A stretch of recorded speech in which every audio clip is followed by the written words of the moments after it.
A syringe is normally used to insert medicines or draw blood to perform medical practices. In this game, the player will use the syringe to fight out of a rehab facility that has a very corrupted system and tries to slowly kill all of their patients. The view of the game will be a 3D over-the-shoulder action adventure to create an immersive feel for the player. The player will start off seeing an animation of leaving a facility. The player will then begin to run towards their goal. The goal is for the player to safely reach their home. There will be antagonizing forces in the way of the player, but we will get to those after we explain the player's actions. The player will be able to access merchants on the streets to trade pharmaceuticals and also buy tools needed to craft more pharmaceuticals if needed. This will be the form of currency for the player. The player will also encounter NPCs that they will give the player supplies and also give tips or directions so the player can progress. The only weapon the player can use is a syringe. The syringe will be used to insert a mix of chemicals to either tranquilize or kill the enemies. If the player makes a bad mix when injected in the enemies, they will be instantly killed. If the player makes a successful mix, the player will make a sleep remedy and the enemies will still be alive but neutralized. The first enemy shown is a passive enemy. They are the first enemy type and could be the only enemy type the player will see. The player will automatically start at a wanted level, and they can reduce this by hiding in secluded spaces.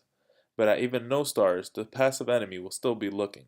Once the player starts getting aggressive and kills a few passive enemies, the player will start increasing their wanted level and start seeing more aggressive enemies. Second tier enemies will be RNG of passive aggressive. Some will detain, harm, or kill. Killing enough of these enemies will bring out the third tier enemy. They are the most aggressive and aim to kill. They will not one hit kill, but they will injure the player badly. Here the player goes in between a few buildings and into an alleyway. The player would notice the first tier enemies patrolling and they make a mix and fill the syringe and stealthily tranquilize the enemy to move on undetected. Next the player encounters another enemy and this time fills the syringe and kills the enemy. The second tier enemies will be alerted due to your wanted level now going up and will attempt to detain, hurt, or kill the player. The player can choose to fight using his or her syringe or just run off in the direction the path leads them, which the player does to avoid increasing their wanted level. The player is given this choice throughout the entire game and the gameplay will mold according to how the player chooses what action he or she will do. The game can relate to Minecraft's crafting table where the player can mix their supplies to make sedatives to neutralize the enemies. To use sedatives in a successful way and neutralize the enemy without any other enemies noticing, the player will have to be discreet. If done successful, then the player's wanted level will remain the same, and that would mean that they did not kill their enemy like in this Batman game. But if caught or the player killed the enemy, the wanted level will increase and more aggressive forces will be encountered like in GTA. The mixing system will be a little complex because it would have to be a precise amount of any given supply and it has to match compatible supplies.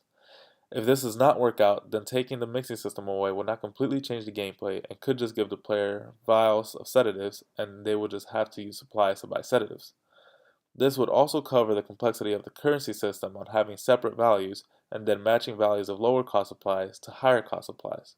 The player would just have to buy sedatives using same supplies. One of the levels will be tricky to detect just because there's a lot going on as far as players being noticed and their enemies killed. It will take some math to calculate both.